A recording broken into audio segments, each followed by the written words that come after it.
आज ना छान असं जास्वंदाचं फुल उमललं होतं आणि तेही पहिलं फुल बर का आमच्या नवीन रोपाचं. बघूनच मन प्रसन्न झालं की चला आज माझ्या गणपती बाप्पांना माझ्या गॅलरीतलं फुल वाहणार आहे. देवपूजा तर राहूनच केली होती. देवपूजा झाल्यानंतर ते फुल मी गणपती बाप्पांना वाहिलं किंवा अर्पण केलं. एक वेगळाच आनंद झाला मला. बाहेरून आणलेले कितीही फुलं असू द्या, पण जे घरचं फुलं असतं ना त्याचा एक वेगळाच आनंद असतो. बघा ती गुलाबाची पण सगळी फुलं छान उमलली आहे, पण ती काही तोडू वाटेना मला. त्याचा सुगंध तर इतका छान येतोय की नाही, गॅलरीमध्ये एकदम फ्रेश सुगंध येतोय सध्या, त्यामुळे काही तोडलीच नाही मी ती.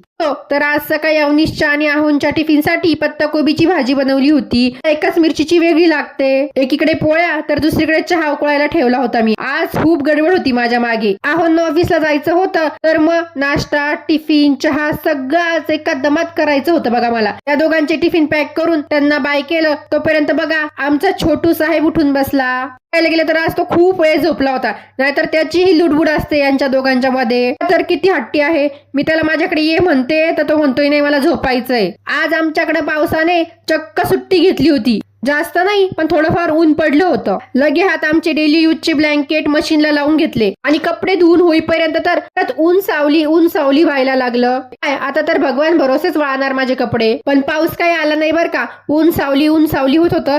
छान वाळून गेले सगळे ब्लँकेट. होईपर्यंत प्रज्ञेशलाही छान खाऊ पिऊ घालून मस्त त्याचं आवरून दिलं. बेडरूम हॉल छान आवरून घेतला. तसं तर हे माझं डेलीच रुटीन आहे. हे सगळं आवरेपर्यंत तर अवनीशचा शाळेतून येण्याचा वेळ झाला. मग काय निघालो आम्ही अवनीशला आणायला. चला तर मग भेटूया नेक्स्ट व्हिडिओ मध्ये. कसा वाटला व्हिडिओ?